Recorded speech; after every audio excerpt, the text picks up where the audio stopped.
যারা তিতা খেতে পছন্দ করেন না তাদের জন্য একটা মজার করলা ভর্তা রেসিপি নিয়ে আসলাম। বিসমিল্লাহির রহমানির রহিম। আসসালামু আলাইকুম। সবাই কেমন আছেন? আশা করি ভালো আছেন। আমিও আল্লাহর রহমতে ভালো আছি।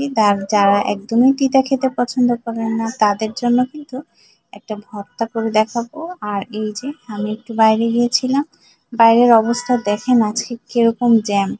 তো বাসায় চলে আসলাম, এসেই আমি ভর্তা করতে চলে আসলাম। আমি সিদ্ধ দিয়ে গিয়েছিলাম করলা, রসুন আর কাঁচামরিচ আর পেঁয়াজ। আমার বাসায় ছিল না, রান্না হয়ে গেছে অলরেডি, এই জন্য পেঁয়াজ সব কাটা হয়ে গেছে। এখন আমি পেঁয়াজ ছাড়াই এই ভর্তাটা করে নিব। আর এই যে এটার জন্য আমি করলা থেকে করলার বিচিগুলো আগে ছড়িয়ে নিব।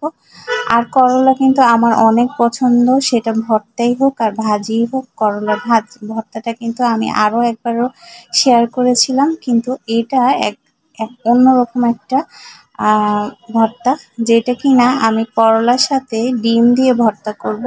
করলা আর ডিমটাও সিদ্ধ দিয়ে দিয়েছিলাম করলার সাথে। এখন আমি করলাটার বিচি ফেলে তারপর সব উপকরণ একসাথে মিশিয়ে লবণ দিয়ে পরিমাণ মতো তারপর ডিম সিদ্ধটাও দিয়ে দিয়েছি। এটা খেতে কিন্তু অনেক মজা, অনেক মজা, মানে আপনারা না খেলে বিশ্বাস করবেন না। আর এটা দিয়ে কিন্তু আমি পুরো ভাতটাই খেয়ে ফেলেছি, আর কোনো তরকারি আমি নেই। তারপরেও কচু রান্না হয়েছিল, কচুটাও একটু টেস্ট করেছি, কিন্তু কচুটা পরে আমি এমনি খেয়েছি, শুধু শুধু খেয়েছি, মানে আপনাদের দেখানোর জন্য একটু খেলাম, তারপরে কিন্তু আর খাইনি।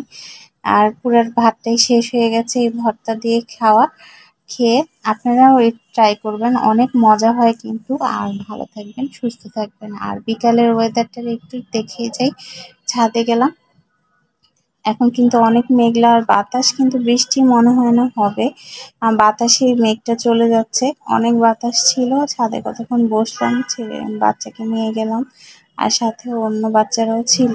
তো ছাদে কতক্ষণ বসলে কিন্তু মাইন্ডটা ফ্রেশ হয়ে যায়। আর এসে আমি এই যে ভিডিওটা এডিট করা শুরু করে দিলাম। সবাই ভালো থাকবেন, সুস্থ থাকবেন। অবশ্যই আমার ফেসবুক পেজের সাথে সাথে ইউটিউবটাও সাবস্ক্রাইব করে রাখবেন, তাহলে দুই জায়গা থেকে আপনারা আমার ভিডিও পেয়ে যাবেন। আর এই যে আকাশটাও একটু দেখিয়ে দিচ্ছি, দেখেন কত মেঘলা আকাশ। তো অনেকক্ষণ থাকতে মনে হয়েছিল, কিন্তু মেয়ে থাকতে চাচ্ছে না, চলে আসছি এই জন্য।